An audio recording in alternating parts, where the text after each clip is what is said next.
ನಮಸ್ತೆ ಸ್ಪರ್ಧಾ ಮಿತ್ರರೇ, ಸ್ಪರ್ಧಾ ಕಣಜ KSP KPSC ಯೂಟ್ಯೂಬ್ ಚಾನಲ್ಗೆ ತಮಗೆ ಸ್ವಾಗತ.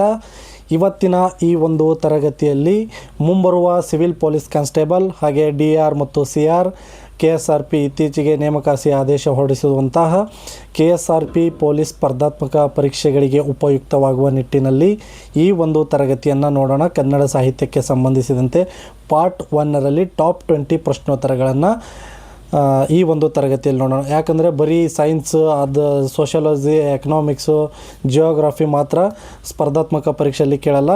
ಕನ್ನಡ ಸಾಹಿತ್ಯಕ್ಕೆ ಸಂಬಂಧಿಸಿದಂಥ ಒಂದೆರಡು ಪ್ರಶ್ನೆಗಳು ಕೂಡ ಸ್ಪರ್ಧಾತ್ಮಕ ಪರೀಕ್ಷೆಗಳಲ್ಲಿ ಕೇಳಲಾಗುತ್ತದೆ. ಸೊ ಅದರ ಒಂದು ನಿಟ್ಟಿನಲ್ಲಿ ನಿಮಗೆ ಉಪಯುಕ್ತವಾಗುವ ರೀತಿಯಲ್ಲಿ ಈ ಹಿಂದೆ ಪರೀಕ್ಷೆಯಲ್ಲಿ ಕೇಳಲಾದಂತಹ ಕೆಲವು ಪ್ರಶ್ನೋತ್ತರಗಳನ್ನು ಈ ಒಂದು ತರಗತಿಯಲ್ಲಿ ನೋಡೋಣ, ವಿವರಣೆ ಸಹಿತ ನೋಡೋಣ. ಸೊ ಇನ್ನೂ ಯಾರಾದರೂ ಕೂಡ ನಮ್ಮ ಚಾನಲನ್ನು ಸಬ್ಸ್ಕ್ರೈಬ್ ಮಾಡಿಲ್ಲಪ್ಪ ಅಂತಂದರೆ ಈ ಕೂಡಲೇ ಸ್ಪರ್ಧಾ ಕಣಜ KSP KPSC ಯೂಟ್ಯೂಬ್ ಚಾನಲನ್ನು ಸಬ್ಸ್ಕ್ರೈಬ್ ಮಾಡ್ಕೊಳ್ಳಿ. ಹಾಗೆ ನಿಮ್ಮ ಸ್ಪರ್ಧಾ ಮಿತ್ರರು, ಪೊಲೀಸ್ ಸ್ಪರ್ಧಾತ್ಮಕ ಪರೀಕ್ಷೆ ತಯಾರಿ ನಡೆಸುತ್ತಿರುವಂತಹ ನಿಮ್ಮ ಸ್ಪರ್ಧಾ ಮಿತ್ರರಿಗೂ ಇದನ್ನು ಶೇರ್ ಮಾಡಿರಿ. ಸೊ ಜಾಸ್ತಿ ಹೊತ್ತು ಟೈಮ್ ವೇಸ್ಟ್ ಮಾಡೋದು ಬೇಡ. ಯಾಕಪ್ಪ ಅಂತಂದ್ರೆ ಎಕ್ಸಾಮ್ಗಳ ಡೇಟ್ ಆವಾಗಲೇ ಘೋಷಣೆ ಆಗಿರೋದ್ರಿಂದ ಕಾಲಾವಕಾಶ ಕಡಿಮೆ ಇದೆ, ಸಮಯದ ಅಭಾವ ಕೂಡ ಕಡಿಮೆ ಇರೋದರಿಂದ ತುಂಬ ಸಮಯದ ವ್ಯರ್ಥ ಮಾಡೋದನ್ನು ನಿಲ್ಲಿಸಿ ತರಗತಿ ಕಡೆಯನ್ನು ಗಮನ ಹರಿಸೋಣ. ಕ್ವೆಶ್ಚನ್ ನಂಬರ್ 1, ಕನ್ನಡದ ಮೊದಲ ಶಾಸನ ಯಾವುದು ಅಂತ ಕೇಳಿದರೆ A. ಹಲ್ಮಿಡಿ ಶಾಸನ, B. ಬದಾಮಿ ಶಾಸನ, C. ಐಹೊಳೆ ಶಾಸನ, D. ಶ್ರವಣಬೆಳಗೊಳ ಶಾಸನ. ಸರಿಯಾದ ಉತ್ತರ ಆಪ್ಷನ್ A. ಹಲ್ಮಿಡಿ ಶಾಸನ ಸರಿಯಾಗಿದೆ. ಹಲ್ಮಿಡಿ ಶಾಸನವು ಕ್ರಿಸ್ತಶಕ 450ರಲ್ಲಿ ಕದಂಬರ ದೊರೆ ಕಾಕುತ್ಸವರ್ಮನ ಕಾಲದಲ್ಲಿ ರಚನೆಯಾಗುತ್ತಾ. ಇದು ಹಾಸನ ಜಿಲ್ಲೆಯ ಬೇಲೂರು ತಾಲೂಕಿನ ಹಲ್ಮಿಡಿ ಎಂಬ ಗ್ರಾಮದಲ್ಲಿದೆ. ಇದು ಕನ್ನಡದ ಪ್ರಾಚೀನತೆ ಮತ್ತು ಕನ್ನಡದ ಮೊಟ್ಟ ಮೊದಲ ಶಾಸನವಾಗಿದೆ. ಕನ್ನಡದ ಮೊಟ್ಟ ಮೊದಲ ಶಾಸನ ಯಾವುದಂತ ಪರೀಕ್ಷೆಗಳಲ್ಲಿ ಈ ಹಿಂದೆ ಕೇಳಿರ್ತಾರೆ, ಅದೇ ಹಲ್ಮಿಡಿ ಶಾಸನ ಸರಿಯಾದ ಉತ್ತರ. ಕ್ವೆಶ್ಚನ್ ನಂಬರ್ 2, ಕವಿರಾಜ ಮಾರ್ಗ ಗ್ರಂಥದ ಕರ್ತ ಯಾರು ಅಂತ ಕೇಳಿದರೆ ಆಪ್ಷನ್ಸ್ ಹೀಗಿದೆ: A. Pampa, B. Shri Vijaya, C. Nrupatunga ಅಮೋಘ ವರ್ಷ, D. ಪೊನ್ನ. ಸರಿಯಾದ ಉತ್ತರ ಆಪ್ಷನ್ B. ಶ್ರೀ ವಿಜಯ ಸರಿಯಾಗಿದೆ. ಇಲ್ಲಿ ನೃಪತುಂಗ ಅಮೋಘ ವರ್ಷ ಅಂತ ಕೊಟ್ಟಿದ್ದಾರೆ. ಆಪ್ಷನ್ಗಳಲ್ಲಿ ಒಂದು ವೇಳೆ ಶ್ರೀ ವಿಜಯ ಎಂಬ ಆಪ್ಷನ್ ಇರಲಿಲ್ಲ ಅಂತಂದರೆ ನೀವು ಅಮೋಘ ವರ್ಷ ನೃಪತುಂಗ ಎಂದು ಹಾಕಿ ಬನ್ನಿ. ಯಾಕಂದರೆ ಅದು ಅಮೋಘ ವರ್ಷನ ನೃಪತುಂಗನ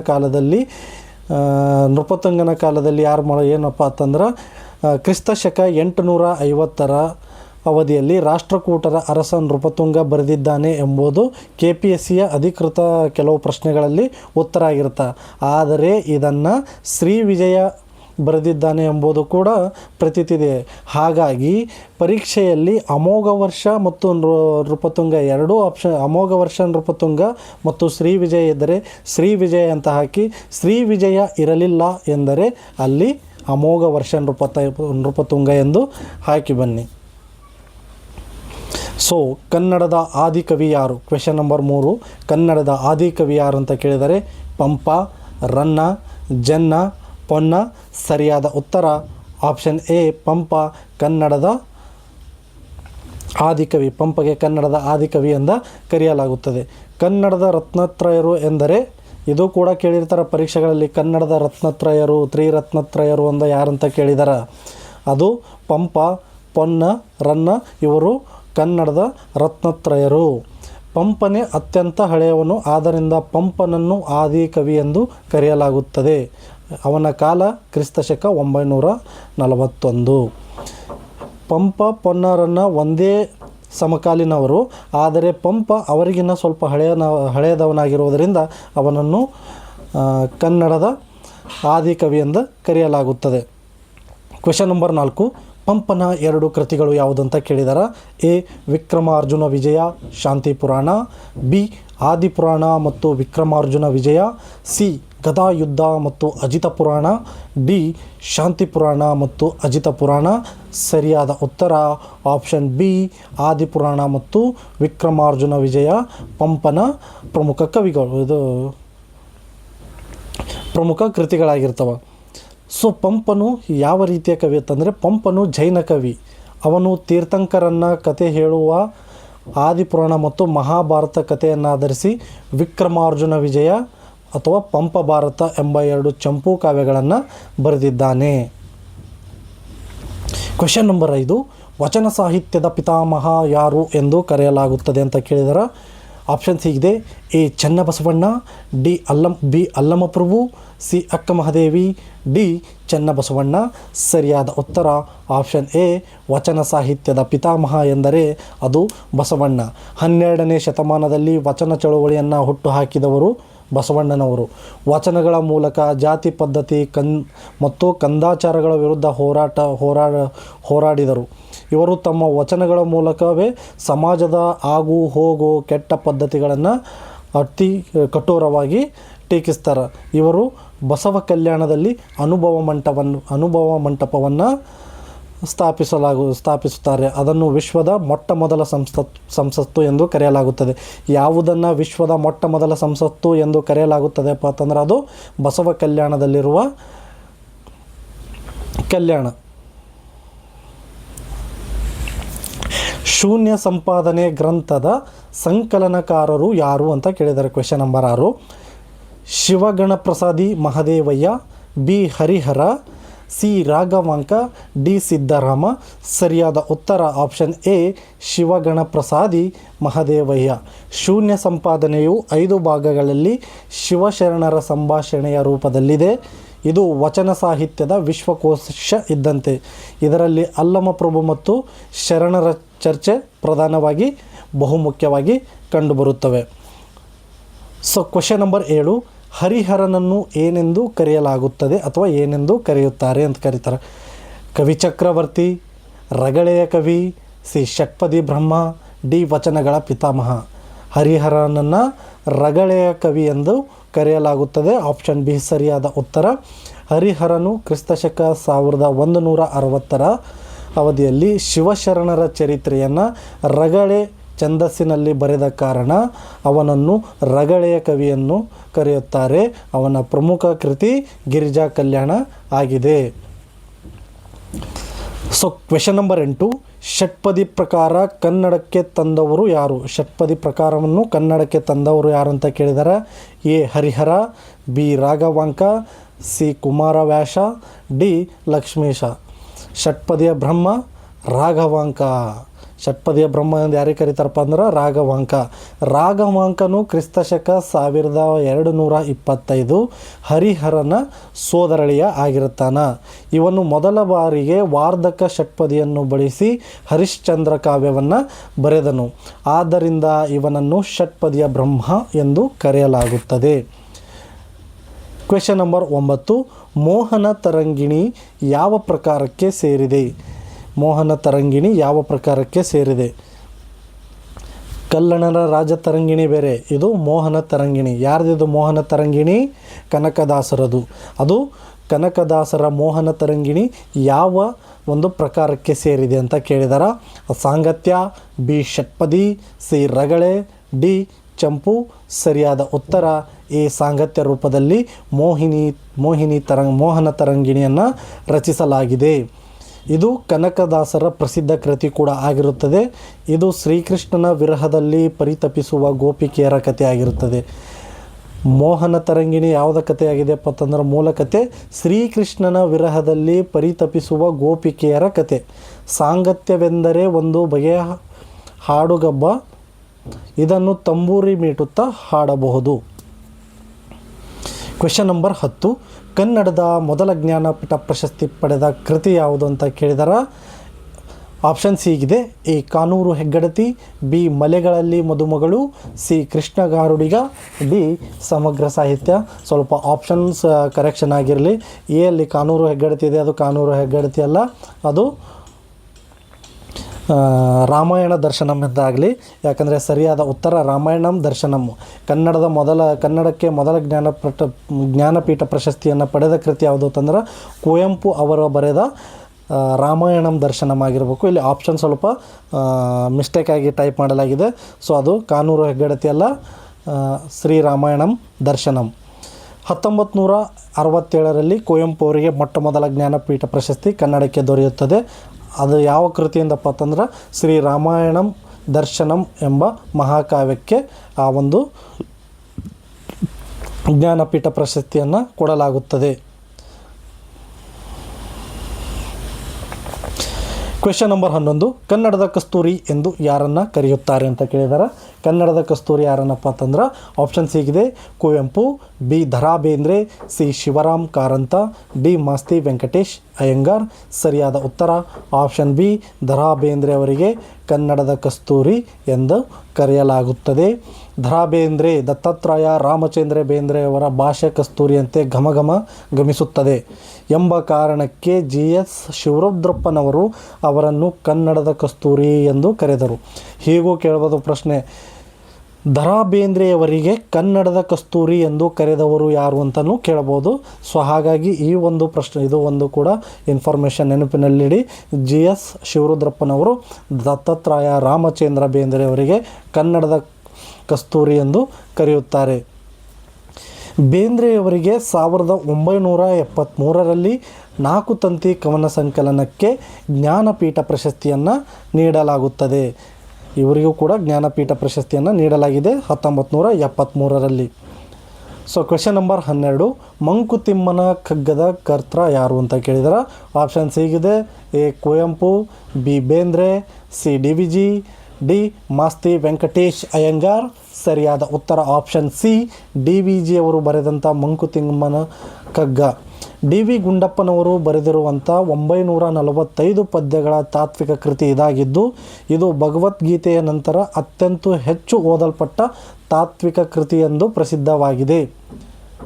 ಮಂಕುತಿಮ್ಮನ ಕಗ್ಗ ಎಂದರೆ ಹುಚ್ಚು ತಿಮ್ಮ ಎಂದರ್ಥ.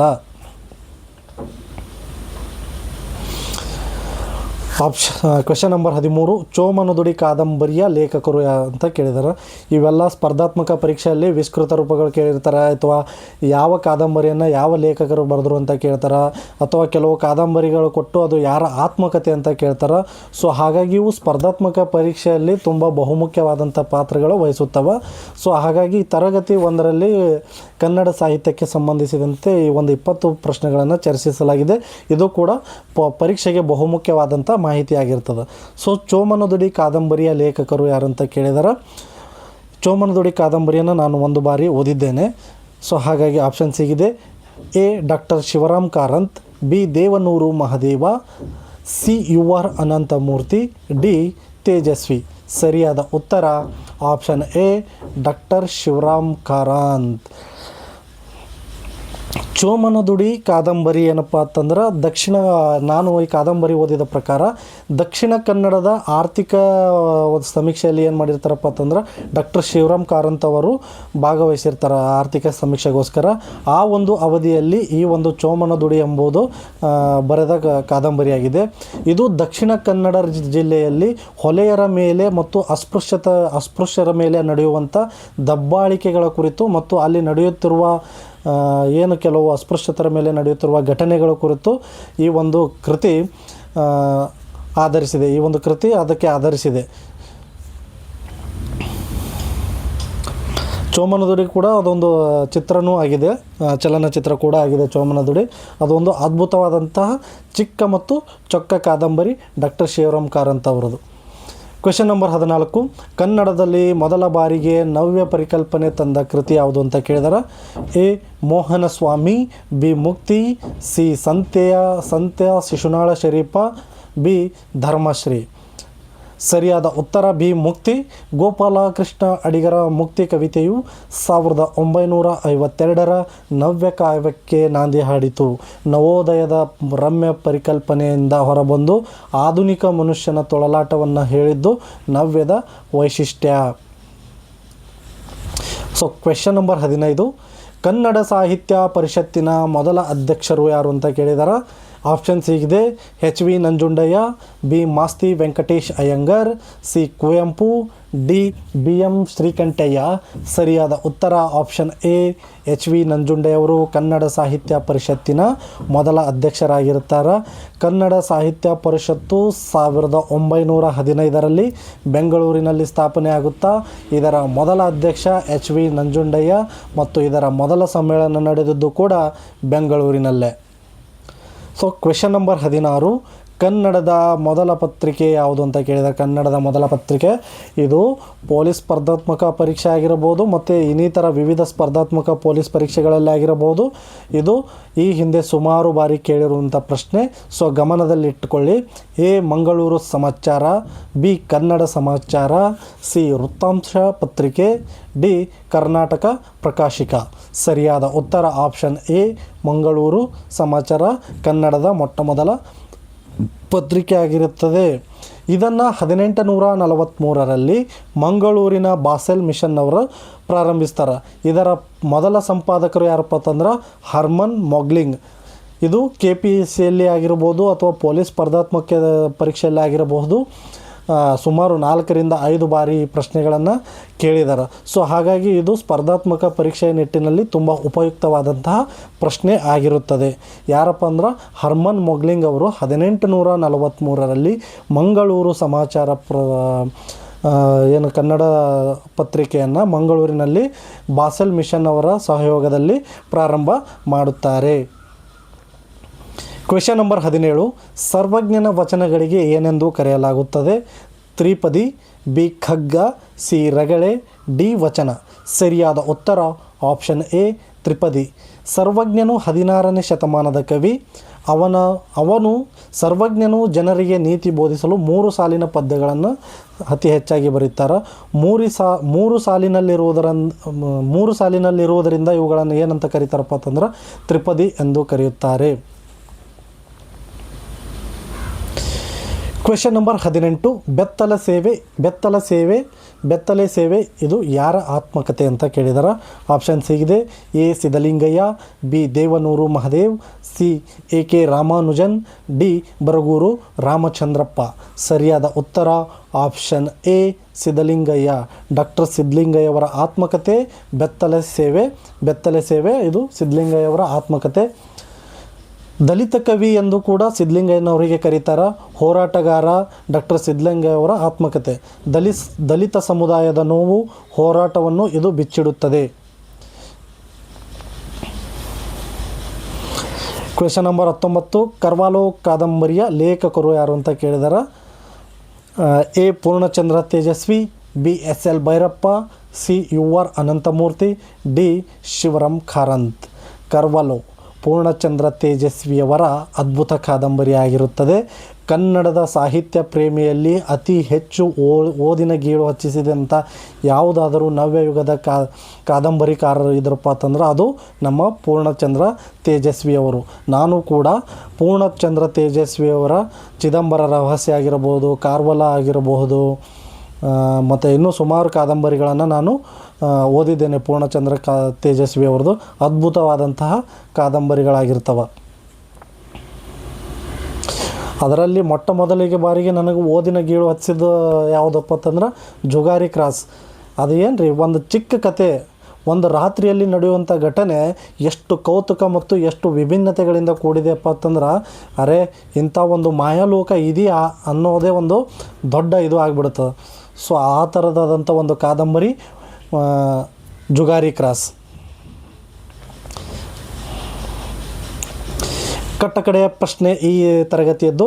ಕನ್ನಡಕ್ಕೆ 8 ಜ್ಞಾನಪೀಠ ಪ್ರಶಸ್ತಿಗಳು ಬಂದಿವೆ. ಇಲ್ಲಿವರೆಗೆ ಕನ್ನಡಕ್ಕೆ 8 ಜ್ಞಾನಪೀಠ ಪ್ರಶಸ್ತಿಗಳು ಬಂದಿದೆ. ಅದರಲ್ಲಿ ಮೊದಲನೆಯದು ಮತ್ತು ಕೊನೆಯದು ಯಾವುದಂತ ಇದರಲ್ಲಿ ಕೇಳಿದ್ದಾರೆ. A Kuvempu Kambar, B Bendre Karnad, C Karanth ಮತ್ತು ಗೋಕಾಕ್, ಡಿ ಮಾಸ್ತಿ ಮತ್ತು ಅನಂತಮೂರ್ತಿ. ಸರಿಯಾದ ಉತ್ತರ ಆಪ್ಷನ್ ಎ ಕುವೆಂಪು ಮತ್ತು ಚಂದ್ರಶೇಖರ್ ಕಂಬಾರ್. ಮೊದಲ ಬಾರಿಗೆ ಕುವೆಂಪು ಅವರಿಗೆ ಕನ್ನಡಕ್ಕೆ ಅತಿ ಹೆಚ್ಚು ಅಂದರೆ 8 ಜ್ಞಾನಪೀಠ ಪ್ರಶಸ್ತಿಗಳು ಇಲ್ಲಿವರೆಗೆ ದೊರಕಿದವೆ. ಮೊಟ್ಟ ಮೊದಲನೇ ಬಾರಿಗೆ ಕನ್ನಡಕ್ಕೆ ಜ್ಞಾನಪೀಠ ಪ್ರಶಸ್ತಿ ಬಂದಿದ್ದು 1967ರಲ್ಲಿ ಕುವೆಂಪು ಅವರ ಶ್ರೀರಾಮಾಯಣಂ ದರ್ಶನಂ ಕೃತಿಗೆ. ಕೊನೆಯದಾಗಿ 8ನೇದು ಯಾವಾಗ ಬರುತ್ತಪ್ಪ ಅಂತಂದ್ರೆ ಚಂದ್ರಶೇಖರ್ ಕಂಬಾರರಿಗೆ 2010ರಲ್ಲಿ ದೊರೆಯುತ್ತದೆ ಸಮಗ್ರ ಸಾಹಿತ್ಯಕ್ಕೆ ಸಂಬಂಧಿಸಿದಂತೆ. ಒಟ್ಟು 8 ಜನ ಯಾರ್ಯಾರಪ್ಪ ಅಂತಂದ್ರೆ ಜ್ಞಾನಪೀಠ ಪ್ರಶಸ್ತಿ ಪಡೆದವರು. ಕುವೆಂಪು ಇವು ಕ್ರಮವಾಗಿದ್ದಾವೆ. ಕುವೆಂಪು ಆದ ನಂತರ ದತ್ತಾತ್ರೇಯ ರಾಮಚಂದ್ರ ಬೇಂದ್ರೆ ಅವರು, ಆಮೇಲೆ ಮಾಸ್ತಿ ವೆಂಕಟೇಶ್ ಅಯ್ಯಂಗಾರ್, ಆಮೇಲೆ ಡಾಕ್ಟರ್ ಕೆ ಶಿವರಾಮ್ ಕಾರಂತ್, ಆಮೇಲೆ ವಿನಾಯಕ ಗೋಕಾಕ್ ಕೃಷ್ಣ ಗೋಕಾಕ್, ಆಮೇಲೆ UR ಅನಂತಮೂರ್ತಿ, ಆಮೇಲೆ ಗಿರೀಶ್ ಕಾರ್ನಾಡ್, ಆಮೇಲೆ ಚಂದ್ರಶೇಖರ್ ಕಂಬಾರ್. ಇವರು 8 ಜನ ಜ್ಞಾನಪೀಠ ಪ್ರಶಸ್ತಿಯನ್ನು ಪಡೆದಂತಹ ಕನ್ನಡದ ಪ್ರಮುಖ ಲೇಖಕರಾಗಿರ್ತಾರೆ. ಸೊ ಇದಾಗಿತ್ತು ಸ್ಪರ್ಧಾ ಮಿತ್ರರೇ ಇವತ್ತಿನ ತರಗತಿ ಕನ್ನಡ ಸಾಹಿತ್ಯಕ್ಕೆ ಸಂಬಂಧಿಸಿದಂತೆ. ಮುಂದಿನ ತರಗತಿಯಲ್ಲಿ ಕನ್ನಡ ಸಾಹಿತ್ಯಕ್ಕೆ ಸಂಬಂಧಿಸಿದಂತೆ ಇನ್ನಷ್ಟು ಪ್ರಶ್ನೋತ್ತರಗಳ ಬಗ್ಗೆ ಚರ್ಚೆ ಮಾಡೋಣ. ಸೊ ನಿಮಗೆ ನಮ್ಮ ಕ್ಲಾಸ್ಗಳು ಇಷ್ಟ ಆಗ್ತಾ ಇದ್ದಾವಪ್ಪ ಅಂತಂದ್ರೆ ಅದನ್ನು ಲೈಕ್ ಮತ್ತು ಕಾಮೆಂಟ್ ಮಾಡೋದರ ಮೂಲಕ ನಿಮ್ಮ ಅಭಿಪ್ರಾಯಗಳು ತಿಳಿಸಿ. ನಿಮ್ಮ ಸ್ಪರ್ಧಾ ಮಿತ್ರರಿಗೂ ನಮ್ಮ ಚಾನಲನ್ನು ಶೇರ್ ಮಾಡಿರಿ. ಸೊ ಯಾಕಂದ್ರೆ ನಿಮ್ಮ ಬೆಂಬಲ ಪ್ರೋತ್ಸಾಹ ನಮ್ಮನ್ನು ಇನ್ನಷ್ಟು ಎತ್ತರಕ್ಕೆ ಕೊಂಡೊಯ್ತದೆ. ಸೊ ಹಾಗಾಗಿ ನಿಮ್ಮ ಸಪೋರ್ಟ್ ಮತ್ತು ಬೆಂಬಲ ನಮಗೆ ಅತ್ಯವಶ್ಯಕ. ಧನ್ಯವಾದಗಳು. ನಮಸ್ಕಾರ.